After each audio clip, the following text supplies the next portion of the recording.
আজকের এই আয়োজনে উপস্থিত বস্ত্র পাট মন্ত্রণালয়ের সম্মানিত সচিব মিস বিলকিস জাহান রিমি ও মন্ত্রণালয় ও দফতর সংস্থার ঊর্ধ্বতন কর্মকর্তাবৃন্দ এবং প্রিন্ট ও ইলেকট্রনিক মিডিয়ার সাংবাদিকবৃন্দ, আসসালামু আলাইকুম ওয়া রাহমাতুল্লাহ।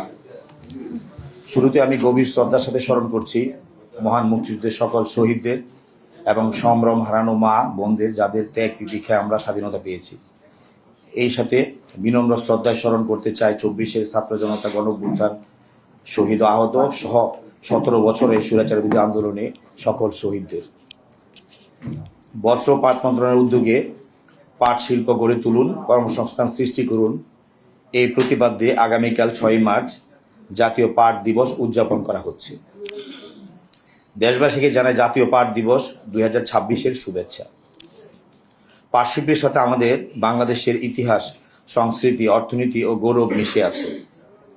সোনালী আঁশখ্যাত পাটের হারানো সোনালী ঐতিহ্যকে পুনরুদ্ধারে মাননীয় প্রধানমন্ত্রীর নির্দেশেতে বর্তমান সরকার কাজ করছে। করব কাজ গর্ব দেশ, সবার আগে বাংলাদেশ স্লোগানে দেশের বিভিন্ন খাতের মতো পাট শিল্পের পুনর্জাগরণের লক্ষ্য অর্জনে সরকার এগিয়ে যাচ্ছে। উপস্থিত সাংবাদিকবৃন্দ, বর্তমান সরকারের লক্ষ্য দেশকে আধুনিক, গণতান্ত্রিক, উচ্চ মধ্যম আয়ের দেশ পরিণত করা, যেখানে ২০৩৪ সালের মধ্যে $1 ট্রিলিয়ন অর্থনীতি গড়ে তোলা হবে। বেকারত্ব দূর করা ও কর্মসংস্থান সৃষ্টির এই সরকারের নির্বাচনী প্রতিশ্রুতি। সেই জন্য ফ্যাসিবাদী সরকারের অপশাসনে বন্ধ হয়ে পড়া পাটকল পুনরায় চালু করতে সমন্বিত উদ্যোগ নিয়ে কাজ করবে সরকার। অপরদিকে দেশের কর্মসংস্থান সুযোগ তৈরিতে ও অর্থনীতিতে ভূমিকা রাখতে বস্ত্র ও পাট মন্ত্রণালয়ের অধীন বিজেএমসির নিয়ন্ত্রণে থাকা পাটকলগুলো বেসরকারিভাবে চালু করতে দীর্ঘমেয়াদী ইজারা কার্যক্রম অব্যাহত আছে। ইতিমধ্যে ইজারাকৃত মিলগুলোর মধ্যে ৯টি মিলে ৭,২০০ জন কাজ করছে, যা দেশের উৎপাদন ও কর্মসংস্থানে ইতিবাচক ভূমিকা রাখছে। প্রিয় উপস্থিতি, পাট শিল্পের উন্নয়নে দেশের রফতানি আয় তথা দেশের অর্থনৈতিক সমৃদ্ধি নিয়ে আসে।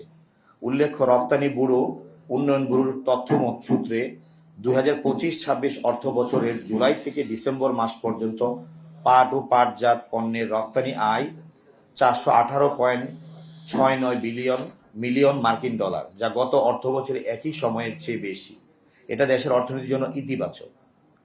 পাট শিল্পের উন্নয়ন মানে রফতানি বৃদ্ধি, কর্মসংস্থান সৃষ্টি এবং অর্থনীতির সমৃদ্ধি। মূল্য সংযোজনের দৃষ্টিকোণ থেকে কাঁচা পাট রপ্তানি তুলনামূলকভাবে কম লাভজনক হওয়ায় বাংলাদেশ কাঁচা পাট রপ্তানি নিরুৎসাহিত করতে চায়।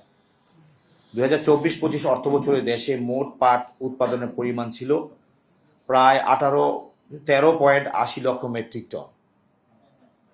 কাঁচা পাট ও পাটজাত পণ্য রপ্তানি থেকে মোট আয় হয় $৮২.০৮ মিলিয়ন মার্কিন ডলার। এর মধ্যে কাঁচা পাট হিসেবে রপ্তানি করে আয় হয়েছে $১৪৮.৪৮ মিলিয়ন ডলার, যেখানে পাট পণ্য রপ্তানি থেকে আয় হয়েছে প্রায় $৬৭১.৬০ মিলিয়ন ডলার। একদিকে যেমন দীর্ঘদিন ধরে কাঁচা পাট রপ্তানির ফলে দেশীয় পাট শিল্প কাঁচামাল সংকটে পড়েছে, অন্যদিকে তেমনি ভারত সহ অন্যান্য দেশে বাংলাদেশি কাঁচা পাট ব্যবহার করে উচ্চ মূল্যে পণ্য রপ্তানি করে অধিক বৈদেশিক মুদ্রা অর্জন করেছে। এ অবস্থার বিবেচনায় কাঁচা পাট রপ্তানির উপর নির্ভরতা কমিয়ে মূল্য সংযোজিত, প্রসেসড ও ফিনিশড পাট পণ্য রপ্তানিতে কর ছাড় ও নগদ সহায়তা প্রদান করা হবে, যাতে শিল্প উদ্যোক্তারা উচ্চ মূল্য সংযোজনমুখী বিনিয়োগে উৎসাহিত হন। মাননীয় প্রধানমন্ত্রীর নির্দেশনায় পাট শিল্পের উন্নয়নে বর্তমান সরকার সবার আগে বাংলাদেশ দর্শন একই সাথে রাষ্ট্র সংস্কারের ৩১ দফার ভিত্তিতে বস্ত্র ও পাট মন্ত্রণালয় পাট খাত উজ্জীবিত করতে স্বল্প ও মধ্যমেয়াদী কার্যক্রম পরিকল্পনা নিয়ে কাজ করছে।